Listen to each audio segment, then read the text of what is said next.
The NFL season is finally here. It's practically kicking the door down and storming into our lives, and I'm glad for it. Week 1 is stacked with matchups that could set the tone for the entirety of the season, and I've got 3 locks today that I'm super confident in. One of them is a pick that might catch you off guard, so stick around until the end. Let's get into it. Let's start in Jacksonville, where the Jaguars are sitting at -3 points against the Carolina Panthers.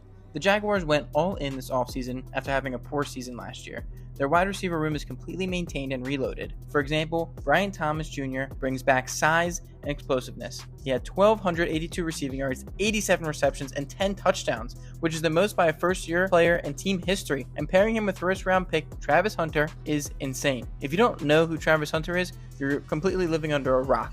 Not to mention, he has all this drama. His wife filed for divorce and is seeking a $40 million settlement. Like, she's trying to get all this guy's money before he even plays a snap. That's record time for an NFL lawsuit. But despite all this, Trevor Lawrence has the best duo of wide receivers he's had since he's entered the league. Now, Lawrence didn't exactly light it up last year. He finished with just 21 touchdowns and 14 interceptions, and in back-to-back seasons, he has not made the playoffs. In 2023, after starting strong at 8-3, pretty good, the Jaguars collapsed down the stretch, losing 5 of their last 6 games, which is a big reason why they missed the playoffs. In 2024, they went 4-13, completely abysmal, which was basically Travis Hunter tank time. Lawrence knows that after struggling the past 2 years and still cashing in that fat fucking paycheck, it's prove it time. And week 1 at home is exactly where it starts. Defensively, Jacksonville made real moves too. They added veteran cornerback Jordan Lewis to lock down the secondary, as he ranked 8th among quarterbacks in advanced coverage grade according to PFF, and was ranked about 35th out of 222 quarterbacks by the same publication. They also traded for Colin Sanders to bulk up the interior and signed Emmanuel Ogbah to add depth on their defensive edge, as he recorded about 49 tackles, 5 sacks, 1 forced fumble, 1 interception, and 2 passes defended over 16 games. And in April 2025, he will play alongside defensive juggernauts like Josh Allen and Trayvon Walker. They also re-signed Dwayne Smoot and Dennis Gardeck to keep that defensive line rotation nice and deep. Now, Carolina, on the other hand, is still very much a work in progress. Bryce Young did finish last year with just 15 touchdowns and 9 interceptions, completing 61% of his passes for about 3,250 yards. He did have flashes with a 3-touchdown game against the Falcons and a sharper showing in a 36-30 win over Arizona. But overall, he's still inconsistent, struggled under pressure, and he was sacked 42 times last season. The Panthers' defense was one of the worst in the league, ranking 32nd in points and 32nd in total yards. Their run defense was slightly better, ranking at 29th. So on defense, they were nothing special, and it doesn't seem like they'll give Trevor Lawrence the pressure that makes him ineffective. When he has no pressure in the pocket, he's actually a very elite quarterback, and we can see that in week 1. Now, Carolina did bring back J.C. Horn, and they signed Trayvon Moehrig, and they spent a first-rounder on a new wide receiver, McMillan, to give another young star to their rotation. But this game isn't really about Carolina suddenly being great or improved. It's about Jacksonville being deeper, stronger, and playing at home with that playoff hunger that they've lost for the last 2 seasons. Final prediction, Jaguars 27, Panthers 21. This feels like a week 1 lock. Before we get into the next team, please like and subscribe, as it would really mean a lot to me as a small-time creator on YouTube.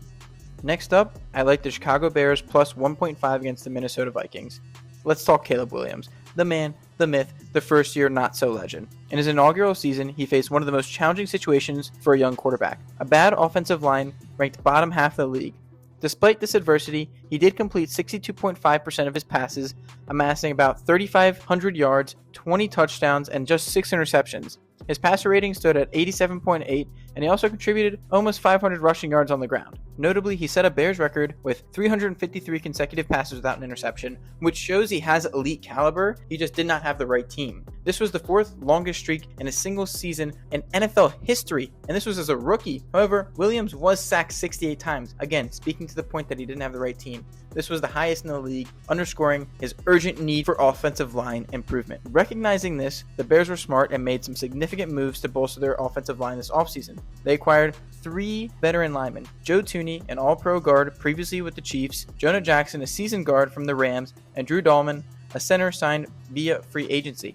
And with these upgrades, William now has the protection he needs and can build on those year 1 stats, not getting sacked as much as he did. On the other side of the ball, J.J. McCarthy is the starter for the Minnesota Vikings. Look, I like JJ, but he was a game manager in college and not a volume passer. He completely relied on the Michigan run the entirety of his career and did not have great passing stats. The Vikings took him way too high at pick 5 when most scouts had him graded as maybe a late 3rd round pick, maybe even 4th. Week 1 on the road against a divisional opponent is a brutal first test for him. Chicago's defense is built to make his life tough. They finished last season ranked 2nd against the run.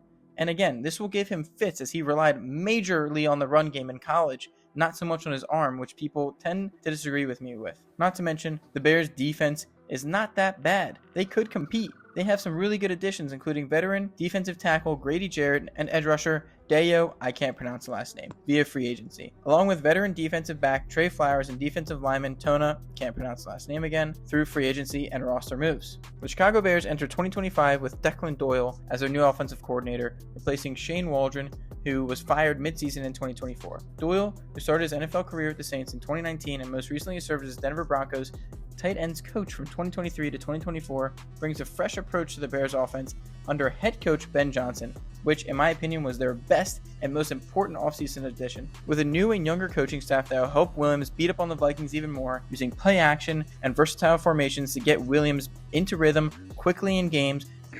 Final prediction, Bears 24, Vikings 20. Caleb Williams gets his first signature win in the AFC North. This is why it's a lock. And finally, my wildest pick of week 1. Saints plus 5.5 against the Cardinals. This will definitely surprise some people, but I actually think the Saints not only cover, they could win this outright. Here's why. New Orleans has a brand new head coach in Kellen Moore. He's an offensive mind who knows how to get quarterbacks comfortable, earning praise for his early play calling and ability to design effective schemes, especially during his successful tenures with the Dallas Cowboys and the Super Bowl winning Philadelphia Eagles. And Spencer Rattler is his project. Rattler didn't light it up last season. He threw just 10 touchdowns with 11 picks. That's not very good if you didn't know.